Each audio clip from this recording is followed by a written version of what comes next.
Last, sir. No, please. I will give you one more chance again. Darishil Maneji, please.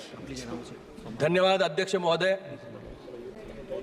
अभी बिहार बोला, उसके बाद महाराष्ट्र का मौका आया है और बजट में आपका मैं अभिनंदन करना चाहूँगा, वित्त मंत्री जी का अभिनंदन करना चाहूँगा कि उन्होंने सारे राष्ट्र को आगे ले जाने का, एक समूचा राष्ट्र बनाने का स्वप्न देखा और उसे साकार करने के लिए इस ऐतिहासिक बजट को आपके सामने मद्देनजर रखा है। कई लोग इसको छोटी नज़र से देखते हैं। बिहार को इतना मिला, आंध्र को इतना मिला। अगर ये विकास यात्रा में ये दो राज्य छूट जाए, तो जो संकल्प प्रधानमंत्री नरेंद्र जी मोदी साहब ने लिया है, इस राष्ट्र को 2047 में विकसित राष्ट्र में परिवर्तित करने का वो सपना और वो ध्येय अगर पूरा करना है तो सारे देश को एक साथ लेके चलना होगा। और अगर कोई माँ है, उसके कई बच्चे हैं, तो जो सबसे छोटा बच्चा है या कमजोर बच्चा है, उस पर माँ ज्यादा ध्यान देती है। सरकार ने अगर पिछड़े राज्य के लिए कुछ करने की कोशिश की है, तो उसमें आपके पेट में क्यों दुखता है, इसका आपको ध्यान रखना पड़ेगा। महाराष्ट्र हमेशा अव्वल राज्य रहा है, आपको महाराष्ट्र का पता नहीं है शायद। हर क्षेत्र में महाराष्ट्र इस देश के राजस्व में भी अव्वल रहा है, आर्थिक राजधानी भी रही है।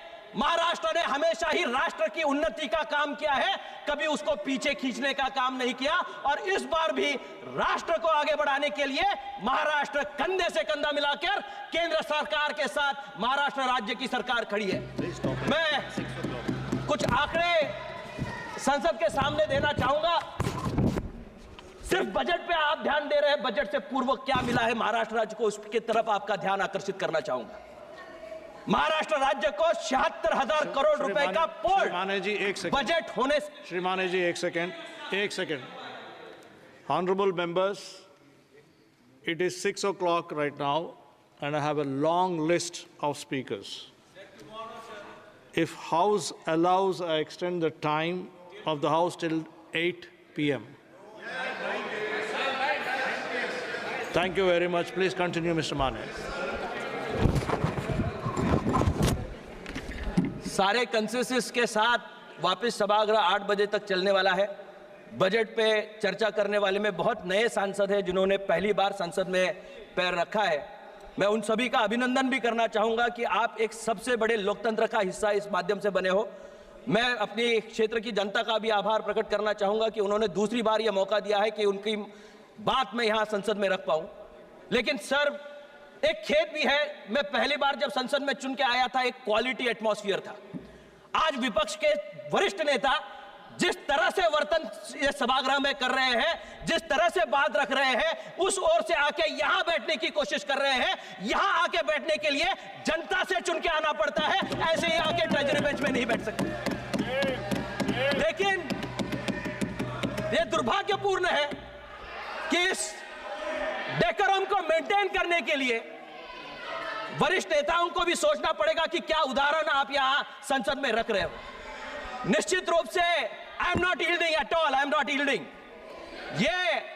ये संसद सभी की है, अपनी बात रखने का आपको भी मौका मिलेगा, आप जरूर अपनी बात रखिए। Shri Mane ji, please address the chair. I would like to address the chair sir, लेकिन वहां से जो आवाज आती है ये कान से निकल नहीं पाती। Kindly address the chair. निश्चित रूप से सर, देश के इस सर्वोच्च सभागृह में आते वक्त हम सभी की यह जिम्मेवारी बनती है कि हमारे राष्ट्र को सब मिलके, विपक्ष हो या सत्ता पक्ष हो, एक साथ मिलके आगे चल के इसको आगे बढ़ाए। मैं कुछ चीजें बोलना चाह रहा था, उसमें 76,000 करोड़ रुपए का बजट में उसका प्रोविजन नहीं, उससे पहले ही महाराष्ट्र को केंद्र शासन ने उसमें दिया हुआ है। मेरे एक साथी थे, वो कल बोल रहे थे कुर्सी की बेटी बांधे रखिए, मौसम बदलने वाला है। मैं उनको कहना चाहूंगा, रामविलास पासवान जी संसद के सदस्य हुआ करते थे, उनकी पार्टी आज सत्ता पक्ष के साथ है, उनको देश का राजनीति का मौसम वैज्ञानिक कहा जाता था। जिस तरफ मौसम जाना वाला है उसका रुख क्या है ये देश जानता है, और उसीलिए नरेंद्र मोदी जी को तीसरी बार पंतप्रधान बनाया है, प्रधानमंत्री बनाया है। देश का रुख जमीन से जुड़े हुए लोगों के साथ है, कुर्सी की पेटी बांधने वालों के साथ। हम जमीन से जुड़े हुए लोग हैं, जमीन के लोगों के साथ जुड़े हुए राजनीति करते हैं, और इसीलिए विपक्ष हारने के बाद भी जल्लोश में है। सत्ता पक्ष जीतने के लिए हमें कोई ज्यादा लोगों के सामने नहीं जाना पड़ा, क्योंकि योजनाएं जो यहां मोदी सरकार ने बनाई थी, मोदी जी की गारंटी चली है, और इसीलिए यह सरकार वापस एनडीए की सरकार बनी है। इसका जीवंत उदाहरण यह सभागृह है। लेकिन वो खुश है अपने जमाने में। एक पुराना सीरियल हुआ करता था मुंगेरी लाल के हसीन सपने, वो अपने हसीन सपनों में, रंगीन सपनों में तल्लीन है। मैं उनको डिस्टर्ब नहीं करना चाहता, लेकिन इस देश का भविष्य उचित हाथों में देने का काम इस देश की जनता ने किया है। मैं अपनी पार्टी शिवसेना ने जो किया है उसका आपके सामने यहां मद्देनजर रखना चाहूंगा। मराठी में मैं अपने लोगों के लिए कुछ कहना चाहूंगा। मी जरा आपली परवानगी घेतो की मराठीमध्ये आमच्या लोकांना कळावं, जे इथं विपक्षामध्ये बसलेत त्यांना कळावं की राज्याला काय मिळालंय, काय योजना बजेटमध्ये या ठिकाणी आलेत। आजचे बजेट हे फक्त निव्वळ कुठल्या एका वर्गासाठी नसून आजचे बजेट हे शेतकरी, महिला, युवा, कौशल्य विकास, रोजगार, पायाभूत सुविधांचा उभारणीसाठी म्हणून या ठिकाणी केलेले आहे। महिला आणि मुलींच्या सक्षमीकरणासाठी केलेले आहे। तब्बल 3 लाख कोटी रुपयांची तरतूद ही या ठिकाणी या बजेटमध्ये केलेली आहे। युवकांसाठी 2 लाख कोटी रुपयांची या ठिकाणी तरतूद केलेली आहे। एक सांसद अभी चले गए, उन्होंने कहा कि महाराष्ट्र से नौकरियां जा रहे हैं। आप जाओ, उद्योगपति जो आने वाले हैं महाराष्ट्र, उनके घर के सामने बॉम्ब रखने का काम करो। कैसे आएंगे उद्योग आपके महाराष्ट्र में? नानार जैसा प्रोजेक्ट महाराष्ट्र में आने वाला था, उसके सामने आपने आंदोलन करा, लोगों की उनकी मनीषा को बिगाड़ दिया। 2 लाख नौकरियां महाराष्ट्र में बनने वाली थी, उसको विरोध करने का काम इन लोगों ने किया। और आज ये कहते हैं कि महाराष्ट्र में उद्योग नहीं आ रहे। मेट्रो कारशेड के लिए उन्होंने विरोध करा। आज भी जो 76,000 करोड़ रुपीस पोर्ट के लिए आए हुए हैं, उसको भी ये महाराष्ट्र में विरोध कर रहे हैं। इनको महाराष्ट्र की उन्नति से कुछ लेना देना है नहीं। इनको सिर्फ अपनी राजनीतिक महत्वाकांक्षा के लिए राज्य को अपने हिस्से के लिए यहां यूज करना है। पिछले 10 साल में महाराष्ट्र में 10 साल में जो यहां दिया गया है 10 लाख कोटी रुपए हे महाराष्ट्राच्या विकासाला देण्यात आले। नरेंद्र मोदी साहेबांच्या 10 वर्षाच्या कालखंडामध्ये 10,05,000 कोटींची आर्थिक महाराष्ट्राला मदत मिळाली। त्यामध्ये आपल्याला या ठिकाणी मुद्दा म्हणून सांगितलं पाहिजे की कोणकोणत्या गोष्टी या ठिकाणी आल्या। एअरपोर्टसाठी विकसित करण्यासाठी 4,04,000 कोटी रुपये देण्यात आले। 6 पदरी अटल सेतूसाठी म्हणून निधी देण्यात आला। पालखी सोहळ्यासाठी म्हणून 11,000 कोटीचा या ठिकाणी निधी देण्यात आला। रेल्वेसाठी म्हणून 5800 कोटी रुपयांचा या ठिकाणी निधी देण्यात आला। मत्स्यपालनासाठी म्हणून 2600 कोटी रुपयाचा निधी देण्यात आला।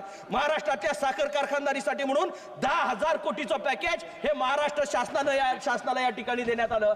या विविध पातळीवर महाराष्ट्राला पुढे नेण्याचं काम केंद्र या ठिकाणी करत असताना मी आपल्याला या ठिकाणी अध्यक्ष महोदय विनंती करतो की पुराची परिस्थिती माझ्या मतदारसंघापासून ते ग्रामीण भागातल्या या ठिकाणी अनेक महाराष्ट्रामध्ये कानाकोपऱ्यापर्यंत येते। त्याच्यासाठी सुद्धा 3,000 कोटीचं वर्ल्ड बँकेकडनं पॅकेज देण्यात आलंय। केंद्र शासनानं सुद्धा त्याला भरीव निधी त्या ठिकाणी देण्यात यावा की ज्याच्यामुळे या ठिकाणी त्याला मदत त्या ठिकाणी व्हावी। गड किल्ले हे महाराष्ट्राचं सौंदर्य आहे, महाराष्ट्राचं भूषण आहे। शिवछत्रपतींच्या गड किल्ल्यांवर अतिक्रमण वाढतायत। माझ्या जिल्ह्यामध्ये विशाळगडावर अतिक्रमण झालं, त्याच्यावर या ठिकाणी उद्रेक निर्माण झाला। मला आपल्याला विनंती करायची आहे, एएसआयचं याच्यावर मॉनिटरिंग झालं पाहिजे।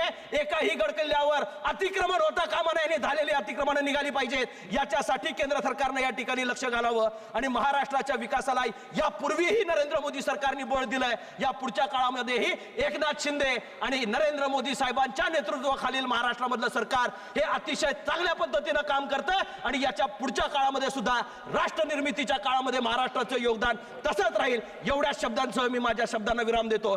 जय हिंद, जय महाराष्ट्र। धन्यवाद मारे जी।